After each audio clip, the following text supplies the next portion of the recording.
Magandang araw po sa inyo lahat. Ako po si Banat Bay at eto na naman, may babanatan na naman po tayong mga salot sa lipunan. Mga ukin, ayoko magmura pero nako, ayoko sana sabing ukininam eh. Ayoko rin sana sabing pisting nyawa. Ayoko talaga, pinipigilan ko sarili ko pero sa mga narinig po natin kay BP Sara Duterte, talaga mapapamura ka eh. Kaya lang, ayoko. Pinipigilan ko yung sarili ko. Gayunpaman mga kababayan, meron pong bagong banat na naman si BP Sara Duterte dito ho sa kanyang mga kalaban, ika nga. Kasi alam naman po natin, di ba? Siya po ay merong presko na ginawa sa loob ng kwarto ni Madam Attorney Lopez at doon talagang isiniwalat niya ang kawalangyaan ni Marcos, kawalangyaan ni Lisa Marcos at kawalangyaan ni Romualdez. Talaga nga namang galit na galit po si BP Sara Duterte at may nabitawan po siya ng mga salitang alam mo na hindi kaaya-aya sa pandinig ng iilan. So, alam mo, yung mga vlogger nilang mga nagmamagaling, lalo na po yung mga pinklawang vlogger. Pwede po bang pamura lang sa inyo na isang beses, mga putang ina nyo, mga pinklawang vlogger? Dati, hate na hate nyo si Marcos. Dati, tinatawag nyo pa nga diktador, the late dictator, Marcos, and his family. Yan ang tawag ninyo, dictator. O, di ba? Galit na galit kayo sa mga Marcos noon, pero mga kininawa kayo. Ngayon po, dahil nyo pa talaga yung humihigop ng puwet ni Marcos. Gusto nyo pangalanan ko yung mga lintik na vlogger na yan? Ayoko, dahil yung nanay niya nanonood sa atin baka naman sabihin yung isa pa, masyadong mayabang at nagmamagaling. Porket nasipa sa ABS-CBN. Pambira ka, Porkis nasiba ka dyan dahil sa pangyayaring alam naman natin na wala ng prangkisa yung ABS-CBN at isa ka sa mga sinibak, gagalit ka ngayon kay Duterte. Ay kasalanan niya na istasyon mo eh. Tsaka sana kung magaling ka at hindi ka boring, hindi ka sana nasibak. Boring kang animal ka eh. Wala nyo kung sino yun. Komento nga nyo kung kilala nyo yun. Napakayabang niyang animal na yan eh. Nasibak naman. Anyway, mga kababayan, ito na nga po yung pag-usapan po natin. Pag-usapan po natin kasi may bago na namang banat si BP Sara Duterte. Dahil nga itong mga vlogger, kesyo ang dami sinasabi, yung mga pinklawang vlogger, mga tanso, sinasabi nila na nasisira na daw ulo ni BP Sara Duterte. Kesyo nagtatantrums, kesyo nagme-meltdown. Ang dami-dami nilang sinasabi patungkol kay Sara Duterte, kaya sabi nila, magpatingin ka na. Sa loob-loob ko, magpatingin siya. Sige nga ho. Subukan natin ng, eto na lang wag na ho tayo magpatingin. Sino ho ba yung mukha sira ang ulo? Doon na lang sa mukha sira ulo. Sino yung ganon? Sino mas mukha sira ulo sa kanila ni BP Sara Duterte? Si BP Sara Duterte galit. Yun, 'di ba? Siguro pwede pa masabi mo na siya ay parang kanto boy syempre sa pagkakataon niya, kanto girl, 'di ba? Alam niyo mga kababayan, si BP Sara Duterte laki naman po talaga yan sa kanto. Laki po yan sa mamamayang mga Pilipino, lalo na sa Davao City. Hindi ho yan yung sosyalin na mga, alam mo yon, yung mga parang hindi mahipuan ng langaw. Hindi ho yan ganyan. Hindi ho yan katulad ninyo. Yan po ay laki sa kanto, ika nga. Kaya ganyan, rough ho si BP Sara Duterte.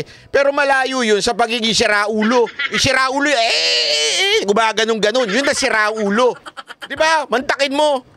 Ang laki-laki mo, tas gumaganong-ganong ka, para ka, di yun siraulo, diba? Anyway, eto nga sa mga bumabatikos kay BP Sara Duterte, may bago na naman po siyang banat. Kakalabas lang press na press pa. Ito, panoorin po natin Sa aking sa aking mga kababayan na nandyan po sa Veteran Center sa Quezon City at nandito po online sa social media. Nagpapasalamat po ako sa inyong suporta sa akin at nagpapasalamat po ako sa pagprotekta nyo. Actually, kanina po pala, when I was there, dumaan po si Direk. Kilala nyo naman yun, si Direk Niel. Alam naman po natin, talaga yun, Sara Duterte talaga yun. At nandun po siya, dumaan po siya kaganina dyan habang nandun po tayo. Tapos pumasok siya sa tapos tumatawag siya. Tapos nung nag-miss call siya, sabi ko, pasensya na kasi after nung medyo inantay ko yung food na dinala po natin doon at saka yung tubig kanina sa rally, kailangan ko umalis kasi may kailangan po akong attendan na birthday party ng isa sa may-ari ng bar na tinutugtugan ng Mocha. At the same time, nandun po ang Mocha Girls. So, I have to go. Kaya nga po, nagmotor na lang ako para mabilis. Kasi para, alam niyo, makapunta kagad ako doon sa event. So, pag alis ko, nakamotor po ako, hindi ko po masagot yung tawag niya. At nag-message nga po ako, sabi ko sa kanya, pasensya na boss, hindi po ako nakasagot.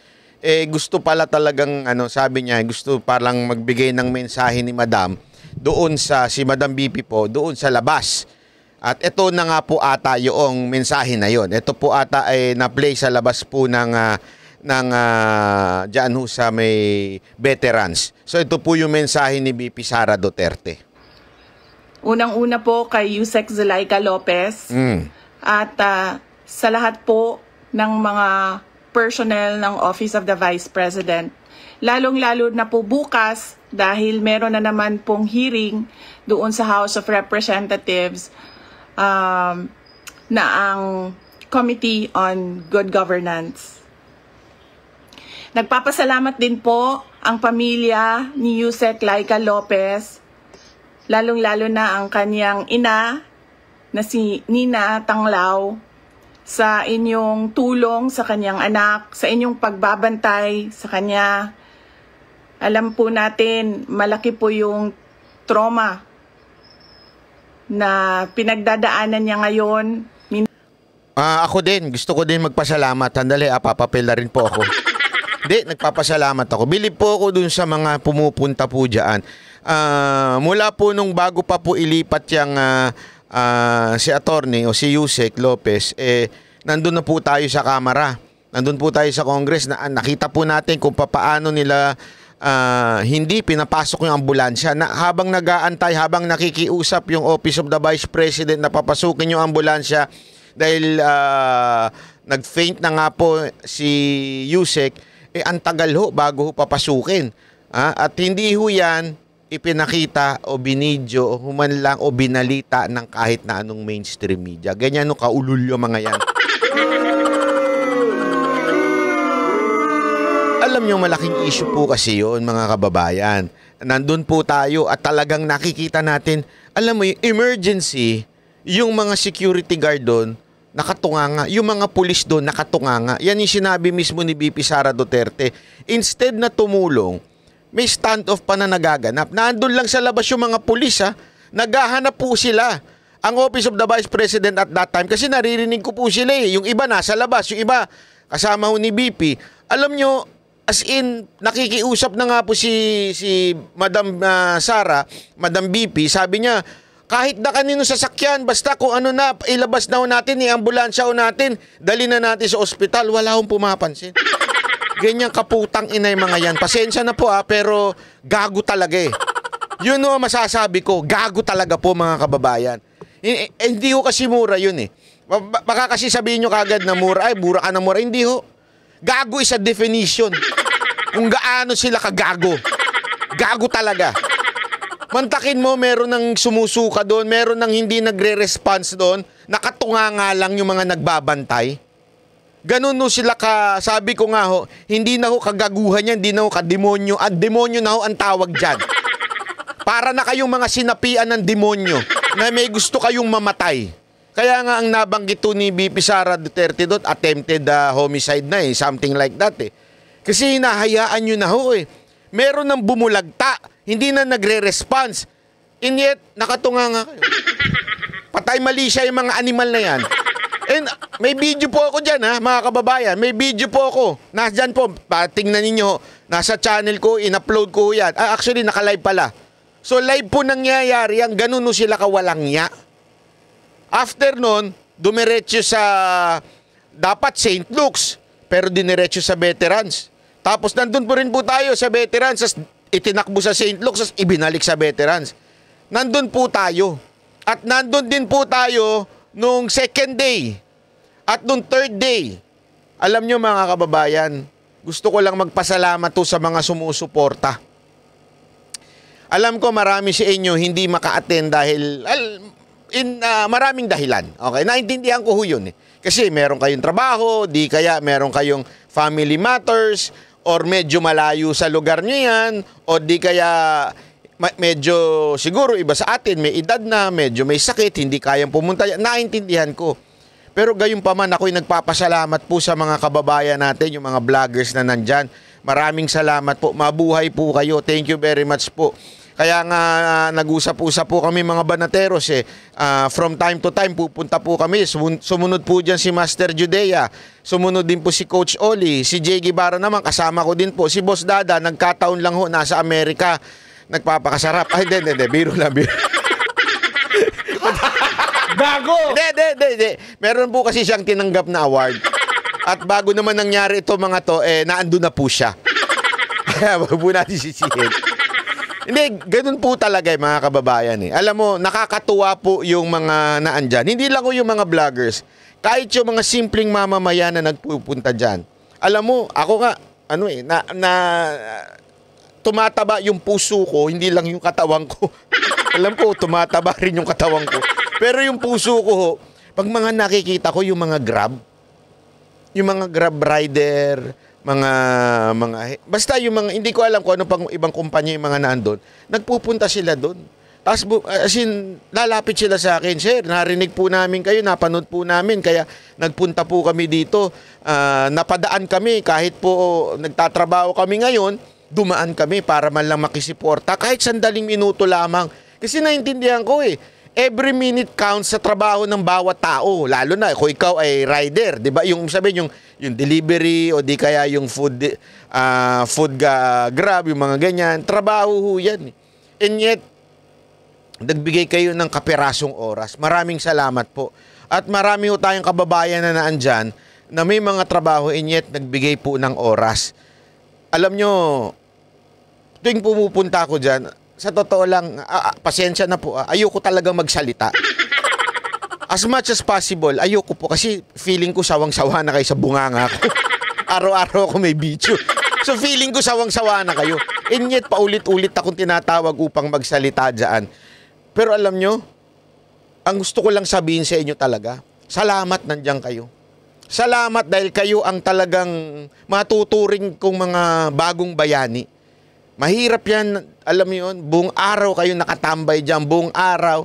Ako kung kaya ko lang gawin yan, ginawa ko na. Kaya lang hindi ako kayang, dahil nga rin po sa seguridad na alam ko, meron po kasi ako mga threat talaga hindi po ako matagal, pag nasa labas po, hindi po talaga ako matagal. Delikado, baka mamaya, alam mo na, galit na galit yung mga animal sa atin. So, kaya kailangan ko rin umalis kagad. At may trabaho din po kasi ako, lalo na sa gabi. Gabi po kasi ang trabaho ng Mokhagers. So, talagang kailangan ko rin umalis. Kaya nakakatuwa po yung mga kababayan natin na naandyan. At ito nga po ang pinilit po ni VP Sara Duterte na magpasalamat sa inyo. Alam mo, if there is one thing that really good thing that happened or resulted because of these things na nangyayari sa Pilipinas ngayon, itong katarantaduhan nitong mga chihuahua nato at ng kanyang among baboy ramo. Diba? Ang kabutihan nito, mga kababayan, nakita natin na ito si VP Sara Duterte talagang hindi nang iiwan. Tulad ng kanyang tatay. Ang tatay niya, hindi iniwan ng mga pulis hanggang kadulo. Alam mo, naiiyak ako. Tumatawa lang ako pero naiiyak po ako. Alam mo kung bakit, mga kababayan? si Pangulong Duterte, pwede na magpahinga eh. Pwede nang hindi magsalita. Hindi naman siya pwedeng pilitin ng kahit sino man dyan na umattend na Senado, lalong-lalo na ng House. Di ba? Pero, hindi niya iniwan ng mga pulis. Kasi, kaya po siya umattend para sabihin sa mga to na akin yan. Responsibilidad ko ito mga sundalo, mga kapulisang sumunod sa utos ko. Nakakatuwa. Diba? Ganun yung tatay. This time, nakita natin sa anak. Yung anak, pwede namang umuwi eh. Kasi may staff naman siya eh. Diba? May staff naman siya para magbabantay dito kay Yusek Lopez. And yet, talagang nakita nyo yung pagyakap niya. Tapos putang ina ng isa. Sorry, Ana. Ayoko na kasi talaga mura, pero sabi nga ng Supreme Court, it's an expression. Binasa ko po yan. Alam mo, nakakaputang ina. Mantakin mo, ginagawan pa ng istorya ng iba na keso magjowa daw sila ni Madam BP Sara Duterte. Di ba? Parang, kasi, alam nyo kung bakit? Ito diretsuhan na tayo. Alam nyo kung bakit, mga kababayan? Kasi abnormal si BP Sara Duterte. That's the truth. Ano yung banat bay? Abnormal talaga si BP Sara Duterte. What do I mean by abnormal? Linawin natin. Hindi po siya normal. Kasi, yung normal, yung katulad nyong mga politiko, hindi po siya normal na traditional politician. Si BP Sara Duterte, hindi normal. Talagang iba siya sa inyo. Kayo, normal sa inyo mang-iwan. Normal sa inyo bumalimbing. Normal sa inyo lipat-lipat ng kampo pag binayaran. Normal sa inyo na pabayaan ng inyong mga sundalo, yung mga staff ninyo. Normal sa inyo yan. Normal sa inyo maging walangya. Lahat kayong mga kongresista. Meron pa nga akong kaibigan yan. Dati sip-sip kay Duterte yan. Ayoko na eh. Ayoko na magmura. Pero kilala ko yan. Personal ko naging kaibigan yan. Talagang sip-sip yan kay Duterte. 6 years na sip-sip. Animal ka. Kilala mo kung sino kang animal ka. Tagad dyan ka sa... Ayoko na magsalita. Kaibigan mo pa mga Duterte. Tapos ngayon isa ka sa mga umuusig, animal ka. Normal sa inyo ang bumaligtad dahil sa pera. Yan ang totoo. Normal sa inyo yan. Kay BP Sara Duterte, abnormal talaga siya. Hindi kasi siya katulad nyo na normal. Yan ang normal sa inyo. Normal na maging walang niya sa inyo. Si BP hindi ho. Si BP Sara Duterte, paninindigan niya tao niya hanggang kaduluduluhan. Yan ang isang kabutihang nakita natin sa pangit na sitwasyon ngayon. Na itong BP Sara Duterte na ito, maninindigan hanggang kaduluduluhan. Wala siyang pakialam kung masira siya sa imahe niya, masira sa publiko. Basta paninindigan niya ang sarili niyang tao. Yan si BP Sara Duterte. Mga hayop kayo, animal kayo. Di ba? Oh. Sandali. Sandali. May tumatawag. Pasensya na ha. May tumatawag. Hello? Attorney Vic. Ikaw? Winalang niya. Oo. Kasama ka dati. Oo. Matagal. Pinaglaban mo nga yun. Hanggang kaduluduluhan. Yung sa election. Hanggang election protest. Ilang taon din yun. Oo. Tama. Ngayon, ikaw, nilaglag. Oo.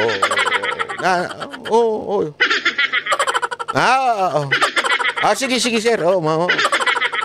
Kaya nga, bilib ako sa inyo dahil hanggang kaduluduluhan talagang ipinagtanggol nyo. Hanggang winalang niya na kayo. Pero, ang taong bayan, tinitingnan kayo, sir. Sana maging senador po kayo. Okay, Attorney Vic Rodriguez. Okay po, okay. Salamat po. Boboto ko po kayo. Mali. Boboto ko po kayo at ikakampanya ko po kayo. Salamat po, Atty. Vic. De joke lang po yun, ha?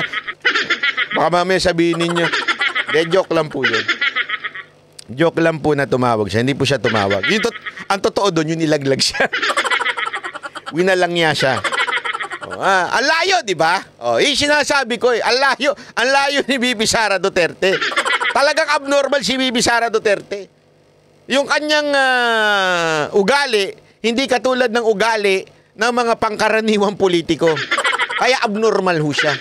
Saan po nakakahawa dahil po sa harassment and threat to her life. Alam ko po, busy po kayo lahat. Lahat kayo kailangan maghanap buhay dahil mahirap ang buhay ngayon. Pero nandyan kayo para magpakita at magbigay ng suporta sa akin at sa opisina ng Vice President. Gusto ko lang ipaalala sa ating mga kababayan na ayaw natin ng kaguluhan. Opo, agree. Na tayo ay may karapatan sa peaceful assembly. Correct. At tayo... Ang tawag dyan is the part yan ng Bill of Rights, Article 3 of the Constitution. We have the freedom to assemble and freedom of speech. Karapatan po natin yan bilang mamamayan. Hindi po yan pag-suway sa batas. As long as we will not take arms, we will not forcefully and illegally bring down this government. Kaya nga sabi ni Pangulong BP Sara Duterte, Pangulo na itawag ko, gusto ko ng Pangulo, natatagalan ako. Pangulong Sara Duterte, ay gawin natin ito na mapayapa. Yun lamang po. Ako din, agree po ako dyan. Ay may karapatan na magsalita. Kung ano yung nararamdaman natin at gusto nating makita mula sa ating gobyerno. Ayan. Ang gusto natin makita ay genuine public service. Ayan, correct. Kung maalala nyo po, hindi ako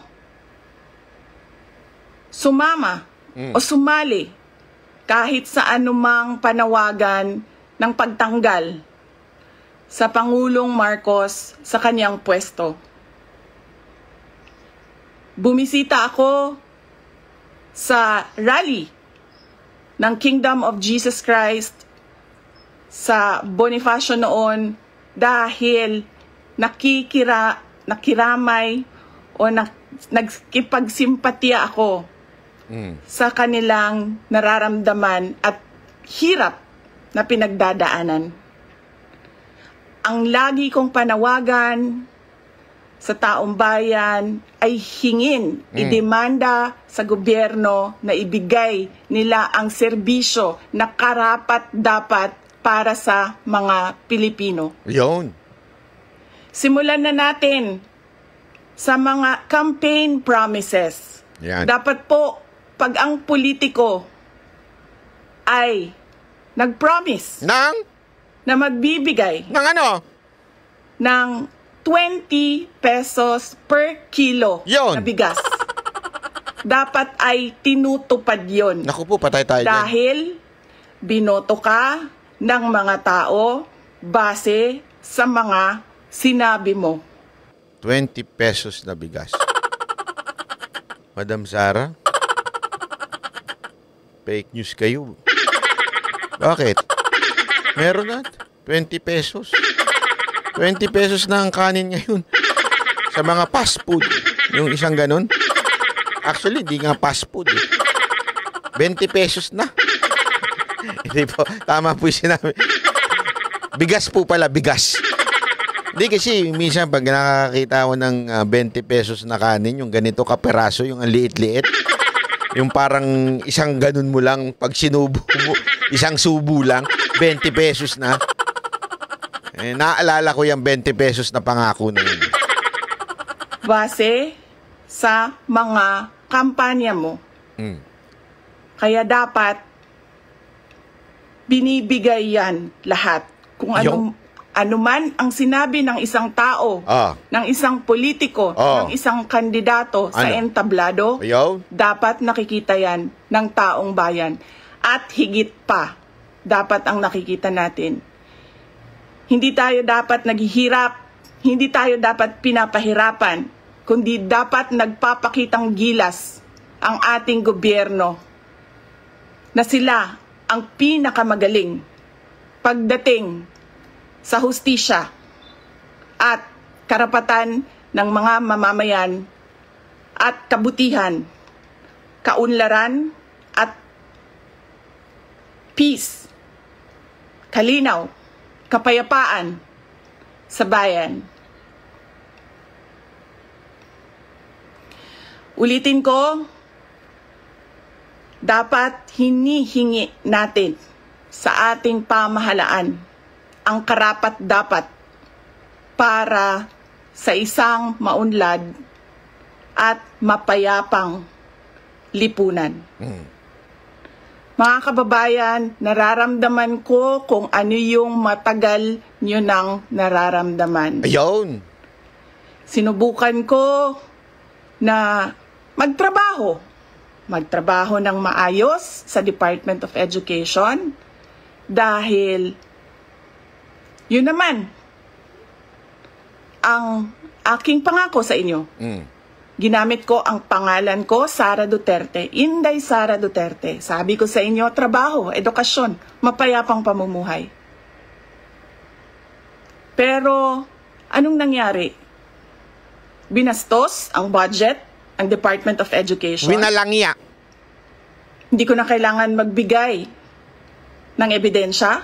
Nakikita nyo sa General Appropriations Act, simula sa NEP, papunta sa GAB, papunta sa BICAM, papunta sa batas. Nakikita natin yon. Dapat hinihingi natin na matino ang mga namumuno sa atin. Sinabi nila, ako daw ay krung-krung. Ako daw ay baliw.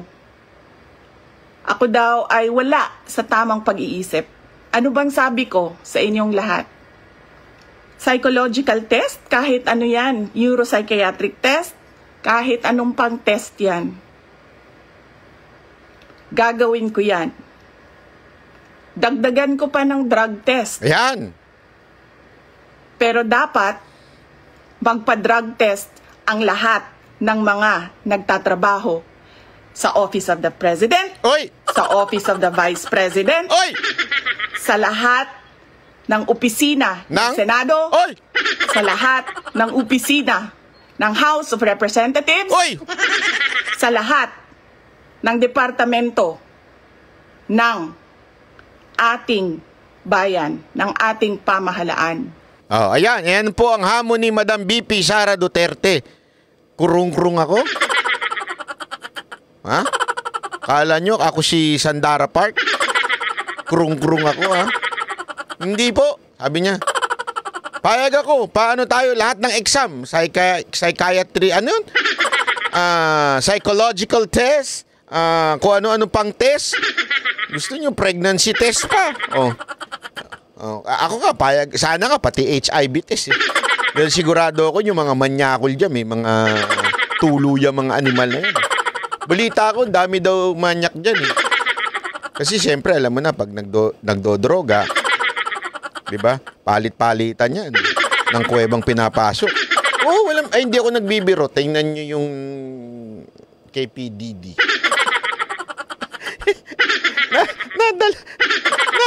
Nabit-bit mo pa issue na yun. Di ba, pagka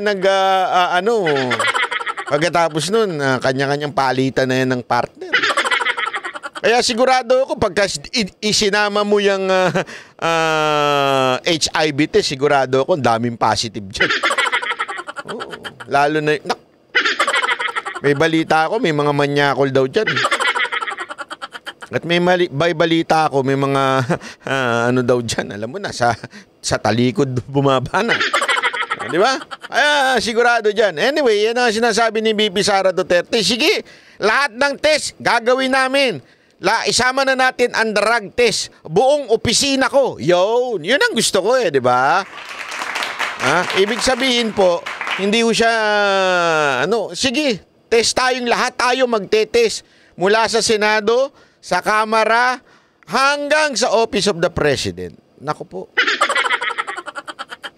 Nang makita natin, hindi po ba natin isasama yung mga kapulisan, madam? Hindi, sabi niya, lahat ng departamento. Hindi kasi, alam naman natin, meron nga ako nadidinig dyan. We're just following orders sa chain of commands. Hindi, diba? Kaya nga titingnan natin ako, sabi nga nila. Kasi, diba, lagi nilang sinasabi, bullshit na bullshit ako dito sa term. Kung walang tinatago, bakit tayo humarap ni VP Sara Duterte sa Kamara? Mga gago pala kayo Humarap na siya dyan. Ilang beses siya nang sinagot yan. Ano ginagawa? Binabastos nyo lang. Paulit-ulit lang. Nauubos na oras. Kita nyo nga ginawa ngayon sa Chief of Staff niya. Binababoy nyo, winawalang yan nyo. Tapos gusto nyo humarap paulit-ulit dyan. Tapos sasabihin nyo, bakit niya ayaw humarap? Kung walang tinatago, di humarap siya. Di kayo din. Kung wala kayong tinatago, pa-drug test nga kayo. Sige nga. Kung wala kayong tinatago, yung Quadcom, pa-drug test nga kayo. Yung, sino to? Yung committee ni Chua, pa-drug test nga kayo. Wala kayong tinatago, di ba? Tama, mali. Yan ang kasilitaan nyo. Pag walang tinatago, sumulpot. Ito, wala kayong tinatago, pa-drug test nga kayo. Pero higit sa lahat, yung amo nyo, ipa-drug test nyo rin. Lahat nga sabi nga, ang hamon ni VP Sara Duterte, lahat. From OP, Office of the President, Speaker, even the senators, drug test na mag-aalaman. Ba't ayaw nyo? May tinatago kayo?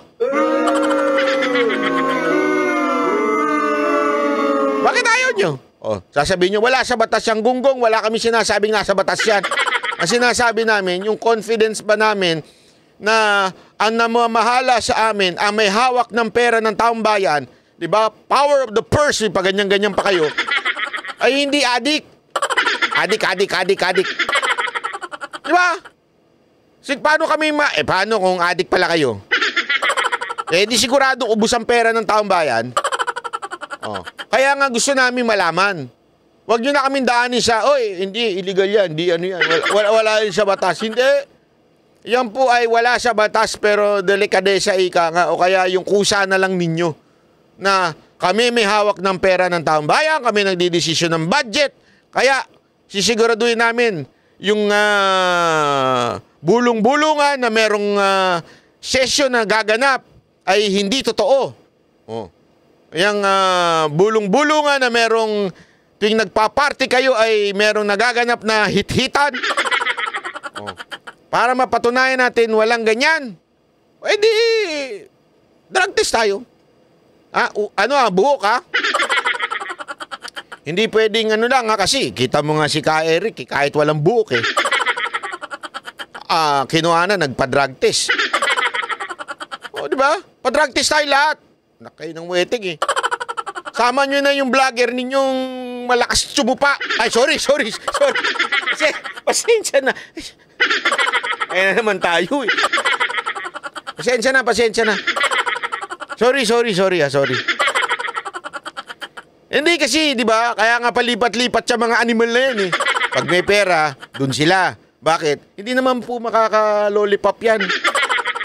Nang hindi nagbabayad ng lalaki, sasagwa ng mga pagbumuka niyan. Baka babaho pa ng mga bibig niyan dahil sa kakayosi. Di ba? So hanggang hindi nagbabayad dyan, hindi makaka-lollipop yan. Ang buhay niya mga yan, lollipop Yeah? O baka walang sa kanila. Bumanat sa kanila. Totoo. Kaya alamin natin. Baka naman talagang gumagamit din. May balita ako. Meron daw. Oh. Kaya nga minsan naiyak eh. Di ba? Pan-testing tayo kung wala pala kayo tinatago. Pati HIV test ha. Para magkaalaman. Dumi-dumi na yan eh. Tuloy. Diba? Ano pang test ang gusto niyong idagdag ko? Wala na kayong mapuna sa akin. Pinagtatakpan ninyo ang mga kakulangan ng pamahalaan. Ako ang ginagawa ninyong punching bag para hindi napapansin, nakikita, naririnig ng mga tao ang kalokohan, ang korupsyon, at ang katiwalian na ginagawa sa gobyerno. Magpa-drug test tayong lahat sa harap ng taong bayan.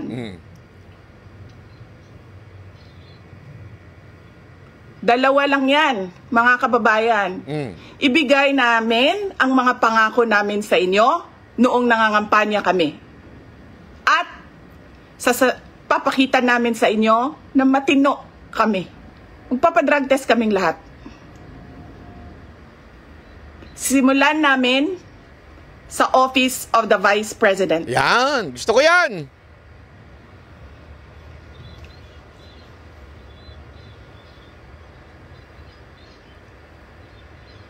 Naka-live nga to. Ito yung may sumisigaw na Duterte. Duterte. Kaya siya tumitigil-tigil.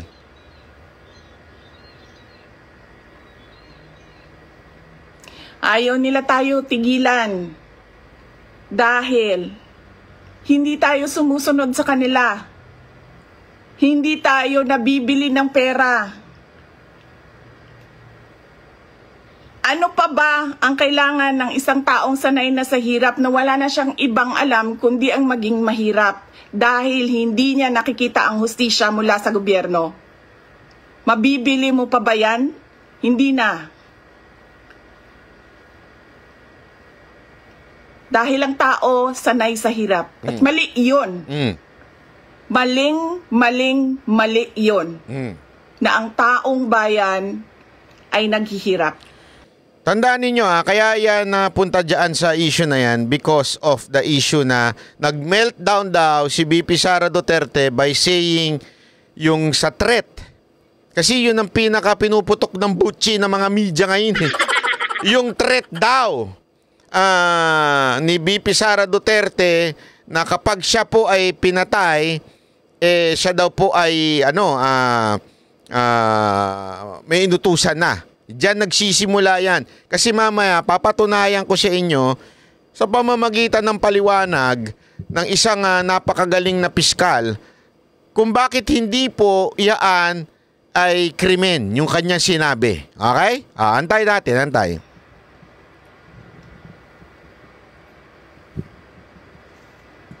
Mga kababayan,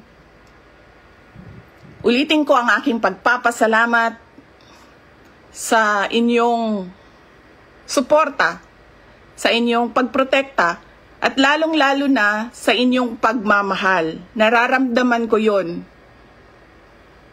Mahal ko kayong lahat. Mahal ko itong bayan natin. Wala na po tayong ibang bayan. Hindi po tayo mga politiko at mga mayayaman na meron pong bahay kung saan-saan. Naku po, sino kaya yan? Naku po, sa Singapore, naku po, sa Amerika, naku po, sa Spain, naku, sa Europe, kung saan-saan ang mga bahay nila. Napakadali. Ang pangalan ba niyan ay ano? Ay, na-mute. Ano ba yun? Nila, natalikuran ang bayan. Pero tayo, saan tayo pupunta? Sa mga probinsya lang natin. Sa Samar, sa Leyte, sa Cebu, sa Bohol, sa Siquijor, sa Negros Oriental, sa Negros Occidental, sa Panay Island. sa Mindanao, sa Luzon. Doon lang tayo makakapunta, makakauwi kung magulo ang bayan. Nako. Pero ang mga mayayaman at mga politiko, iiwanan lang tayo. Kaya mga kababayan, paniguraduhin nyo na hinihingi ninyo sa gobyerno ang ano yung karapat-dapat para sa ating lahat. Correct. Hindi lang karapat-dapat para sa mga politiko at mayayaman.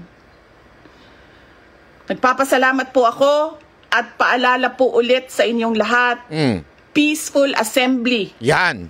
Sa ilalim ng freedom of speech ang ating hangad. Yan linawin po natin yan po ang kahilingan. Unang-una, si Pangulong Duterte, yan din ang kahilingan. Si Madam BP, yan ang kahilingan. At kahit po kanina ang aking pong speech, paulit-ulit ko hinihingi, gawin natin itong mapayapa, gawin natin ito nasa legal na paraan. Dahil sabi naman ng ating konstitusyon yan, karapatan natin na magbigay at magpahayag ng ating saloobin at karapatan natin na magtipon-tipon. Yan po ay nasa Bill of Rights o nasa Article 3 ng ating konstitusyon. So ibig lamang pong sabihin nun mga kababayan, gawin na natin ito ng tama. Huwag po tayong gumaya sa mga komunista at mga NPA. Maraming salamat po. Magandang gabi sa inyong lahat. Ayan. Ayun. Ayan, maraming salamat po kay Madam BP Sara Duterte. Palakpakan. Ay, nako. Ito. Meron akong iba sa inyo, papapanood. Ito po si Piskal. Ito po ay hindi ho ito maka Duterte, ha. Ito po ay matagal ng piskal at matagal ko na ho ito. Actually, nakikita ko to nun sa issue ni Tulfo tsaka ni Libayan. Actually, nagdebate sila ni Libayan. As expected, matalino to si Piskal. Piskal ito Ito si Libayan, nagmamagaling lang yan. Wala naman po talagang alam yan. Yan po ay abogadong, sabi ko nga, malamang sa malamang, walang kaso. Kaya may panahon mag-YouTube. Sabihin, in other words, baka hindi nagpa-practice yan. I mean, baka, kung mag-practice man siya minsanan, ganun ba? Pero itong piskal na ito, si Piskal EJ, ito isanay, di ba? Alam naman natin, piskal Ito, pinaliwanag niya yung sinabi ni BP Sara Duterte na threat against against Marcos daw, Lisa Marcos at si Romualdez. Tawagin na lang natin niyang Marcos Araneta Romualdez. Mar ang tawag natin. Good day po sa lahat. This is Fiscal EJ once again. Tanong, meron bang pananagutan sa batas si BP Sara Duterte sa Bakit importante ang pananaw nito? Kasi siyempre pagka ang nagbigay ng pananaw galing sa kampo ni BP Sara Duterte, sasabihin naman nila, kasi natural sila Panelo yan, natural si Roque yan. Pagka sa kampo naman ng mga tanga, siyempre di rin tayo maniniwala, puro sila tanga di ba? Ito, pakinggan natin. Ito, hindi ho ito political na person. Ito yung nagpapaliwanag lang talaga ng batas. At ito po ay talagang napakagaling. Tuloy. Niyang may kinuntsaba na siyang tao para ipapatay si President BBM, ang First Lady at si Speaker Romualdez. Kung sakaling may pumatay man sa kanya, ano ba ang nakasaad sa ating batas? Sa ating batas kriminal, wala pong pananagutan si BP Sara kahit na inamin pa niyang may kinuntsaba o may kinausap na siyang tao para ipapatay si President BBM. Wala daw. Walang pananagutan. Bakit? Piskal, bakit? The mere proposal and or conspiracy to commit murder is not punishable because there is no law that punishes the mere agreement to commit the crime of murder. Ibig sabihin, wala daw batas na there's no law that punishes yung agreement lang to commit. Ibig sabihin, hindi pa nakukumit. Sabihin, hindi pa nagagawa. So wala pang crime. So hindi yun punishable. Okay? So wala pong punishable dyan. Meron pong mga conspiracies which are already crimes in themselves. But conspiracy to commit the crime of murder is not one of them. Yan.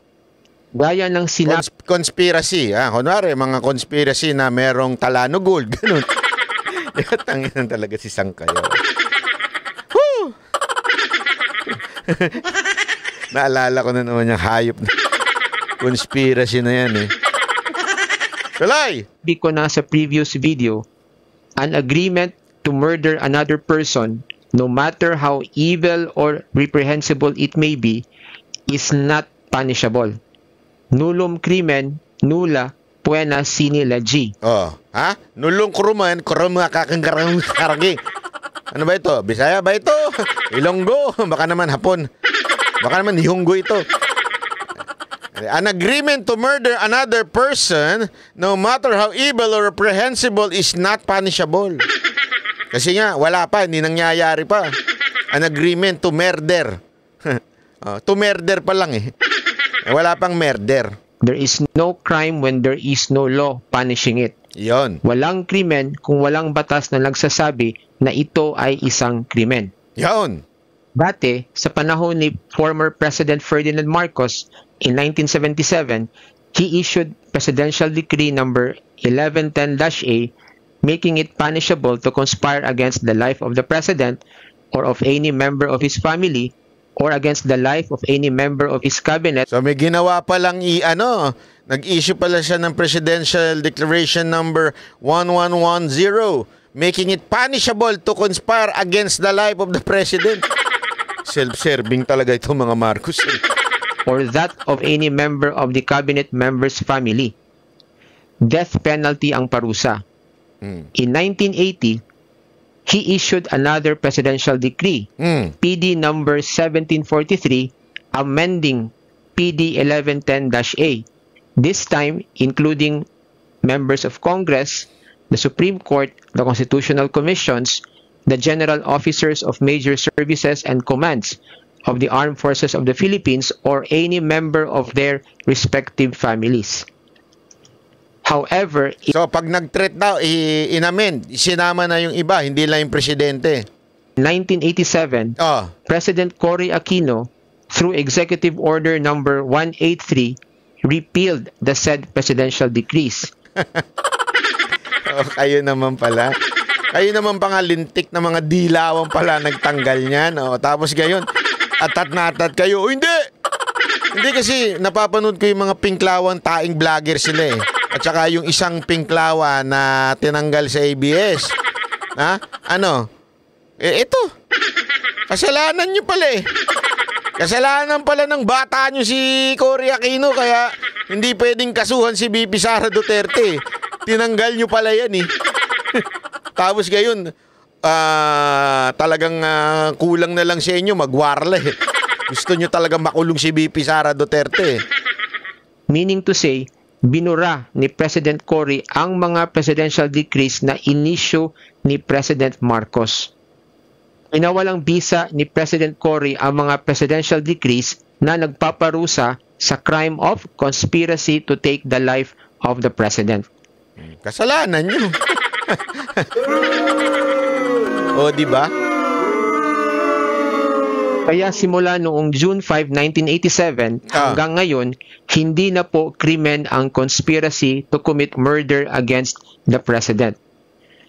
So yan lang po ang lesson natin for today, and see you in my next video. Kasi alam mo, kayo mga dilawan tsaka mga tanso, mga pinklawan, wag kayong tanga. Si Pangulong Inday Sara, unang-una abogado yan. Pangalawa, hindi ang aabot sa pag-abisi si presidente ng tanga. Meron akong kilalang vice president na tanga. Alam ko, meron akong kilala. Pero ito, iba. Magaling ho ito. Kaya hindi ho yan magbibitaw ng salita na ikakapahamak niya. Kaya nga, alam nila na hindi ito pwedeng gamitin para idemanda si VP Sara Duterte. Tandaan ninyo ha, baka kasi sabi nung iba, may immunity kasi si VP. Hindi ho, narinig ko mismo sa dating former president ng IBP, sabi niya ho, hindi ho immune ang vice president. Ang immune po ay yung presidente. Pero ang vice president hindi po. Ang presidente hanggang siya nagsiserve, siya po ay immune. But after, pwede na po kasuhan. Bakit kanyo? Kasi nga ang purpose of that law is para hindi maistorbo ang presidente. Habang siya yung presidente, alam naman sampan siya ng kaso araw-araw, maistorbo siya. Yun ang immunity na tinatawag. Pero sa vice president daw pwedeng kasuhan. Eh bakit tila iba ang tono ng mga mambabatas? Ano yung tono na yon, Banat Bay? Ang tono na yon ay yung lagi nilang itinatangging wala daw usap-usapan sa kamera. Pero ngayon, lumabas na meron pala talagang usap-usapan. Diba? Oh. Kanino po galing? Walang iba kung hindi doon sa nagpa-contempt kay Yusek Lopez. Hindi lang ho yun. Pati yung kanilang chairman, si Mr. Chair, siya rin nagsabi. Lumabas din sa kanyang sariling bibig na meron talagang plano na i-impeach si VP Sara Duterte. Pero dati, sobrang tinatanggi nila yan. Yung pala meron. Sabi ko sa inyo, hindi mapapagkatiwalaan to mga ito. Wala ho itong sinabi na totoo. Hindi talaga mapapagkatiwalaan. No? Ito ha, panoorin natin. Muling umugong ang usapang pagpapatalsik kay Vice President Sara Duterte sa pwesto matapos sa mga umano'y pagbabanta niya kay Pangulong Marcos. Nako. Pwede rin daw ma-disbar ang bise dahil sa inasal nito. Nasa frontline ng balitang yan, si Carrie Cator. Planchado na raw ang impeachment complaint na ihahain ng grupong Bagong Alyansang Makabayan laban kay Vice President Sara Duterte. Ayan, planchado na. Hindi na nilaban. Diretso plancha na. Planchado na yun. Sunod yan ang naging pahayag ni VP Sara na sakaling may masamang mangyari sa kanya, may inatasan na umano siyang patayin si Pangulong Bongbong. Kita nyo? Kasi kung meron talagang planchado na, ibig sabihin matagal nang ginawa. Tapos, ginamit na lang itong additional information na to. Dito ka magtataka. Isipin mo ha mga kababayan. Sino ang ayaw magpalibing kay Marcos Sr. noon? Walang iba kung hindi ito mga lintik na mga komunista na ito. Tama mali. Etong mga aktivista na ito, itong mga araw-araw nagsusunog ng effigy ni Marcos. Naalala nyo? Bakit ngayon? Bakit ngayon ganyan? Pinagtatanggol na mga Marcos. Kinakampihan na mga Marcos. Kala ko ba galit sila sa mga oligark? Kala ko ba para sila sa mga may hirap? Ngayon, pinagtatanggol na mga Marcos sa pamamagitan ng paglaban sa mga statement ni VP Sara against the Marcos. Di ba dapat kinakampihan nga nila?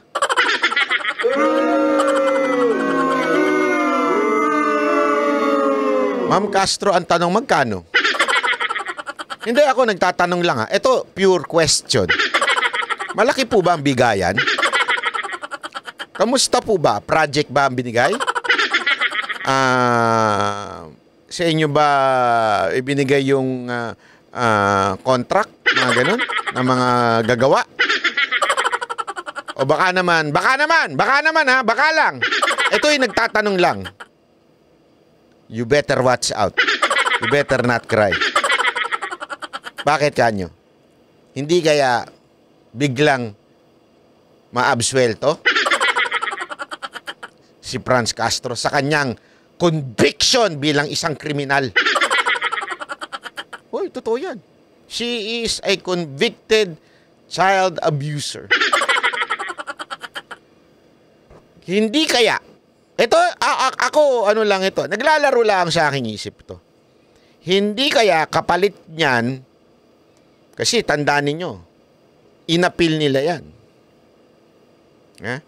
inapil nila yan. Hindi kaya baligtarin ng korte ang conviction ni Franz Castro kapalit ng kanyang pag-uusig sa mga kay Vice President Sara Duterte at sa mga tauhan niya? Hindi, ako, nagtatanong lang naman ako. Tanong lang naman yun. Ngayon, kayo mga kababayan, ano sa tingin ninyo? I-komento nyo sa baba. Kung sa tingin ninyo ay baka ex-deal yan. Sabihin nyo dyan, ex-deal yan. Sigurado yan. Matik yan. Hindi na kailangan memorize yan. Ex-deal yan para mapawalang sala si convicted child abuser Franz Castro. Abang-abang tayo. Pag napawalang sala, alam na this. Parang yung kay nasa report. Marcos, ang First Lady Liza Araneta Marcos at si House Speaker Martin Romualdez. Nako. Dahil dyan, sinabi ni ACT Teachers Party List Representative Franz Castro na target ng maihain ang reklamo bago matapos ang taon. Hinog na talaga yung impeachment complaint. Hinog na, ano? No, eto titignan natin sa mga susunod Hinog na, hinog na. Ano yung magiging decision ng people's organizations. Unang umugong ang impeachment complaint laban kay VP Sara dahil sa hindi pa rin maipaliwanag na pagwawaldas ng milyon-milyon niyang confidential funds. Ngayon, mas lumakas pa ang panawagan dahil umano sa pagbabanta nito sa buhay ng Pangulo. Para kay dating Senador Laila De Lima, bukod sa impeachment, pwede ring ireklamo ng iba't ibang criminal charges ang bise dahil sa ginawa umanong pagbabanta kay PBBM. Bakit yung mga lumalaban sa mga Duterte ngayon yung mga may kaso o yung isa naman convicted, eto naman napalaya? Ano kayang deal? Ako nagtatanong lang, ano kayang deal dyan? Kabilang dyan ang grave threat, illegal utterances, cybercrime at libel kung hindi niya mapatunayan ang mga paratang laban sa Pangulo. Threatening a sitting president is a serious matter. Hindi lang yan grave threat. Opo. Pero kung meron bawa design to be able to, kung may criminal design na mag-incite ng sedition, ay pwede rin inciting to sedition. Ang pinakamalala, posibleng makasuhan pa raw si Inciting to sedition? Mahina talagang abogado ito. Wala talaga, sabit. VP Sara ng attempted murder. Ayon sa dating presidente ng Integrated Bar of the Philippines na si Egon Cayosa, pwede ring mapadisbar si VP Sara. Kung naagrabyado ka, feeling mo may pag-attempt o mayroong gustong patayin ka o due process of law, kasuhan mo. Hindi nung mangontrata ka ng papatay. Pero tingin ni Cayosa, hindi malabong diversionary tactic lang din ito ng bise dahil sa patong-patong na issue na kinakaharap ng kanyang pamilya. Halatang halata yung galawan ng taga-IBP. No? Halatang halata eh. Pero ito. Kabilang may papaliwanag lang po tayo. Kasi kung sinasabi nila na there is a threat, tinret ni VP Sara Duterte etong Marcos Araneta Romualdez, di para na rin nilang sinabing totoo yung pre-sentence ni Madam VP, which is what?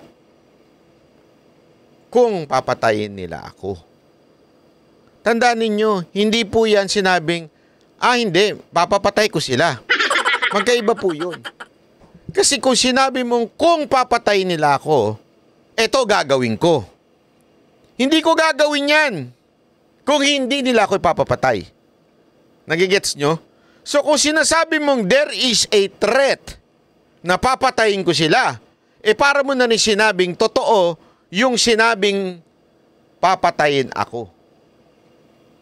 Para nyo na rin inamin na papatayin siya. May plano kayo. Kaya nga hindi nyo ito maaaring gamitin. Bilang kasi sinasabi nung iba doon sa channel ni Fiscal EJ. Fiscal EJ, what about threat? There is no threat. Kasi hindi naman niya sinabing papatayin ko kayo, humanda kayo, magtago na kayo, yari kayo sa akin. Walang ganun. Sabi, pag ako pinatay, meron akong inutusan na patayin. Pag ako pinatay. So, kailangan nandun yung kondisyon na yun na pag ako pinatay. So, kung sinasabi mo tinitreat ka ni VP Sara Duterte, ay, sandali. Inamin nyo ba na totoong pinapapatay nyo siya? Oh, di ba? Mali yun. So, para nyo yung inamin na pinapapatay nyo siya. Eh, hindi nga eh. Ngayon, bakit impeachment? Kasi sa impeachment, meron lang kasi doon na sinasabi na parang yung trust ng taong bayan ay wala na. Di ba? Parang gano'n ang dating nung impeachment eh. Kaya nga hindi nila makasuhan. Kahit pwede nilang kasuhan si VP Sara Duterte, alam kasi nila na yung kaso nila will not stand sa korte. Bakit kanyo? Una-una, sinabi na nga ni Piskal, walang ganong klaseng krimen. Pangalawa, hindi rin ho yung threat. Kasi paano magiging threat ang isang bagay na merong kondisyon? Di ba ho? Wala ho eh. Hindi ho pwedeng maging threat yun. So anong pwedeng gawin? Impeachment. Oh. Ano sinabi dito? Planchado na. Ibig sabihin noon pa, ayos na yan.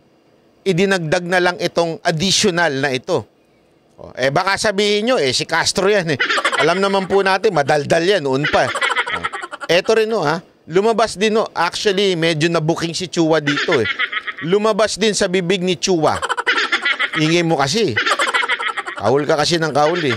Daldal ka ng daldal. Ayan, lumabas tuloy sa bibig mo. Ito, pakinggan nyo ha. No joke. Nagbili na ako. Pag namatay ako, wag kang tumigil hanggang hindi mo mapatay sila. And he said, yes. Ano po bang tingin niyo rito? Sa mga ganitong kataga.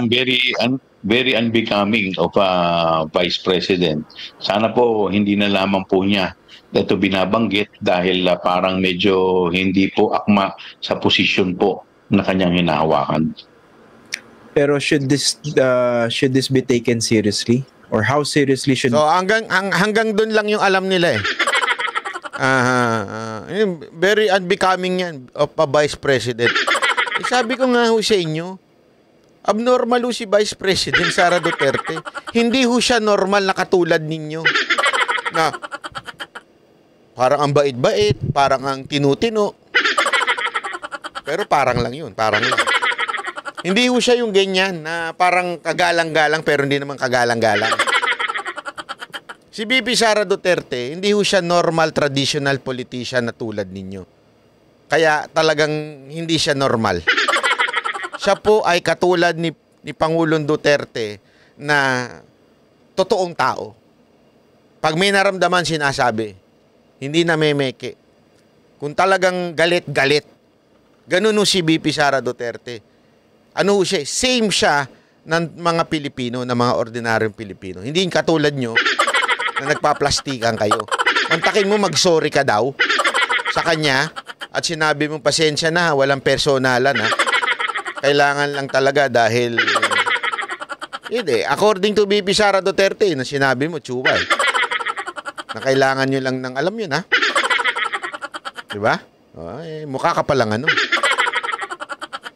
Ano? Gusto ko sana sabihin. Yung sinabi ni Yorme, mukha kang ano. Should this be taken? Yung mga ganitong... Definitely. It should be taken seriously dahil yan po ay threat po sa ating Pangulo, sa ating House Speaker at saka sa ating First Lady. Ano ba mga pwedeng liabilities ito? Yung mga ganitong pagbabanta? Or dapat ba, pwede bang palampasin na lang ito? Well, may mga criminal liability pero kagaya nga po ng sinasabi ko po, yun po yung problema dahil ngayon tali tayo dahil impeachable official po ang ating Vice President. Kita mo, wala ding alam to. Hindi ho immune ang Vice President. Yan ang sinabi nung taga-IBP. So ito po, pwede rin po itong maisama po dyan. Eto tingnan nyo, nadulas siya dito. Dumila pa. Parang pwede din po maisama to dyan. Ano ibig sabihin nun, mga kababayan? Nadulas siya. Ibig sabihin, meron na. Kaya nga, pwede rin isama. Ibig sabihin, meron na. Naka-ready na. Kasi halimbawa, mga kababayan, sabihin ko, halimbawa lang may lakad kami kunwari ni Jay Guevara. Pwede rin nating isama si Coach Oli, si Boss Dada, tsaka si Master Judea. Ano ibig sabihin ko na yon? Ibig sabihin nun, meron na kaming plano na, alam mo, outing, ika nga. Kasi nga sinabi ko, pwede rin isama yan. Kasi nga may outing na kaming na plano ni Jay. Hindi nila alam. Magde-date kaming dalawa. Pag sinabi kong, sige na nga, pwede na rin natin silang isama. Gastos yan, pero sige na, pwede na rin natin silang isama. Lakas kasing kumain ni Boss Dada Ibig sabihin, planado nyo na. Meron na kayong planong magbakasyon. Kaya nga sinabi mo, sige, pwede na rin natin isama yan. Dito, nadulas si Chua. Pwede rin natin isama to. Kaya nga, tingnan mo, ito namang yung isa, idiniin pa. Tingnan nyo Sa kanyang mga binibitawang niyang salita. Saan? Saan po? Saan pwedeng isama? Kung sakasakali pong magkakaroon po ng grounds for impeachment kita nyo na? So, saan daw pwedeng isama? Sa impeachment. So, ibig sabihin, all along, it was already planned. Meron ng script na buo na humihingi pa sila ng additional so that they can impeach VP Sara Duterte. Di ba? Alam mo, Congressman Chua, palpak ka talaga. Palpak ka talaga. Hindi, alam mo, ito, sana lang makinig ka sa payo ko. Ito, payong ano lang naman to. Alam mo kung bakit ka naging congressman Dahil, sabi nga ni Yorme, binigyan daan ka doon sa distrito. Diba? Pinamove over, alam ko si Nieto pinatakbong vice para makapasok ka bilang congressman at wala ka nang makalaban. Kaya ka naging congressman. Hindi dahil siya may utak ka. Hindi dahil siya magaling ka. Kaya ka naging congressman dahil kay Yorme. Ngayon, kung ako sa'yo, tumahimik ka na lang. Kasi nabubuking ka Nabubuking yung buong kamera dahil sa'yo. Na meron na pala talagang all along, plano kayo. Dati, tanggi kayo ng tanggi. Hindi, wala to, wala kinaugnayan to sa impeachment. Ito'y hearing lamang in aid of legislation.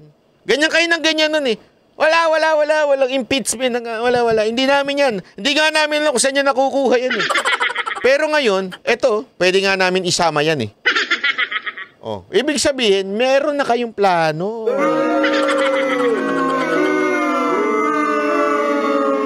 Paano yan? Chua, booking ka na naman. Kasi ang hirap sa'yo, daldal mo. Kung medyo mahina, kasi alam mo, meron tayong kasabihan, nasa Proverbs yan Diba? Tumahimik ka na lang, mapagkakamalang ka pati lang matalino. Pero kung dadaldal ka, wala ka naman talagang alam, malalaglag ka. Tama, mali. So, ano na lang. Para, kasi, una-una, ano na kayo? Olat na yung Team Lacuna.